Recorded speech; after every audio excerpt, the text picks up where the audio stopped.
finally na-lift na yung embargo para sa Realme GT7, pwede natin pag-usapan na walang restrictions at pwede ko nang i-share sa inyo ang experience ko with what I think is a true flagship killer na hindi pwedeng palampasin from Realme. Una sa lahat, presyo. Para may context tayo para sa lahat ng pag-uusapan natin sa video na to. The Realme GT7 is priced at 37,999 and in my opinion, justified ang presyo na yan dahil sa mga features niya.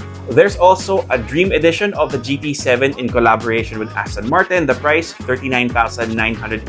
Ngayon, hindi ko pa siya nakita pero kung mahilig kayo sa mga limited edition phones, that little price hike actually isn't too bad. But anyway, let's get the good stuff out of the way and what makes me think the GT7 is worth it and deserving of that flagship killer status. Hindi ko na kayo paghihintayin, let's talk about the performance. As a recap, Dimensity 9400E ang processor ng GT7. It has 12GB of RAM and 512GB of UFS 4.0 storage. So as far as internals go, maganda ang package ni Realme para sa device na to. Now, if we dive into the benchmarks, we can see na very significant ang performance bump ng GT7 versus the GT6.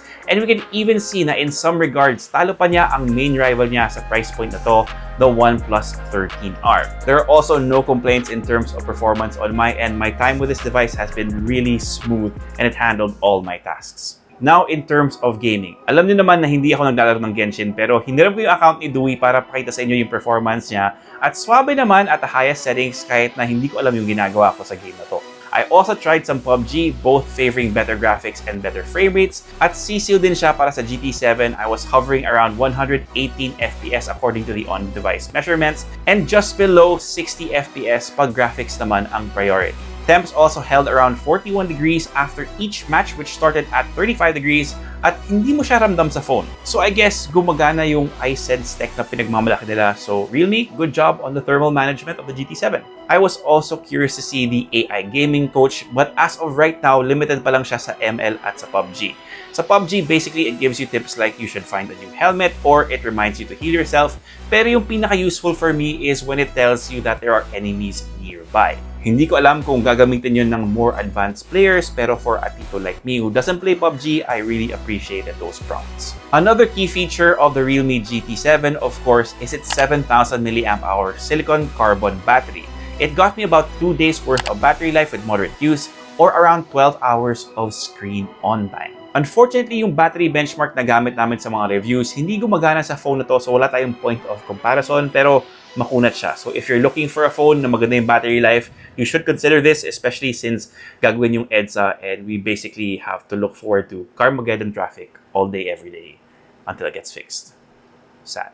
Now, in terms of charging, 120 watts ang supported ng GT7 and in 15 minutes, it went from 1% to 50%. So, talagang wala na dapat ako na excuse umalis ng bahay na low battery phone, but I think that's still gonna happen.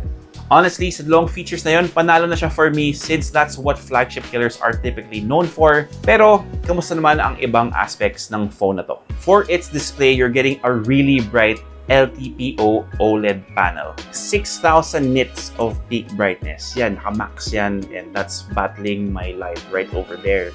So yes, it is very bright.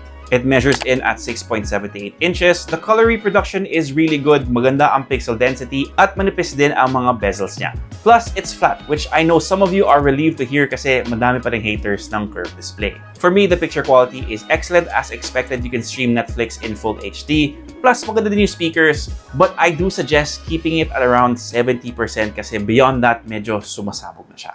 On to the cameras. Recap natin ulit yung specs. 50 megapixel main camera, Sony IMX906 sensor, OIS. You also have a 50 megapixel telephoto camera with 2x optical zoom, an 8 megapixel ultrawide, and a 32 megapixel front camera. Okay na okay ako sa results ng main camera. Images are nice and sharp. Medyo nababaan ko lang masyado yung exposure sa ibang mga shots. Pero the details are really good at maganda din yung dynamic range niya. As far as the telephoto camera goes, I really wish na may OIS siya since that would have helped us get sharper images out of it, especially pagdating sa low light shots. And you can definitely see that the details got a bit softer with this, pero now-compensate naman siya ng post-processing. We used it for portrait mode and we do advise na wag niyong itodo yung artificial bokeh kasi hindi pa on point yung edge detection niya. The same thing goes for the ultra-wide, which is to be expected kasi 8 megapixels nga lang siya. Pero kukompress pa ng FB yan at kung na-post na, the whole image will still look really good on your feed.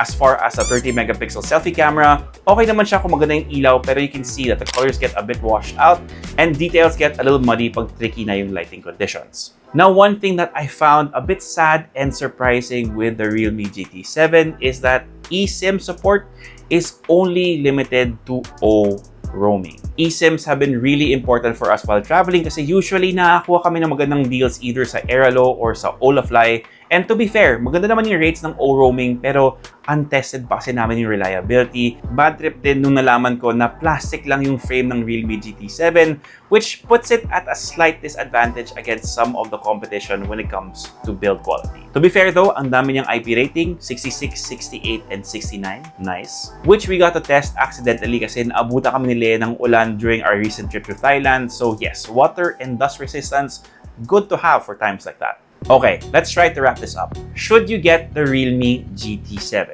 And just like I said, medyo madaming competition sa segment at price range na to. So it's gonna be a tough battle for this phone. But I definitely think this is within the top 3 in 2025. At least so far. Yung nagdadala talaga dito for me is the battery life. Kasi malakas nga processor mo, pero kung mabilis ka naman low bat, malungkot, diba? So I think Realme was able to achieve a really good balance between raw power and battery endurance for this phone. Is it perfect? Definitely not. There's no perfect phone because if there was a perfect phone, we'd all be using that phone. But I also think that it's criminal if you don't take a look at the Realme GT7 if your budget is around 40,000 pesos for a new device. Again, the Realme GT7, 37,999, and then you also have the Dream Edition of this phone in collaboration with Aston Martin, 39,999. Not bad, again, if you're into limited edition phones. Let me know what you guys think of this flagship killer from Realme in the comment section, but that's pretty much it. My name is Tito James. Peace, God bless, and I'll see you guys in the next one.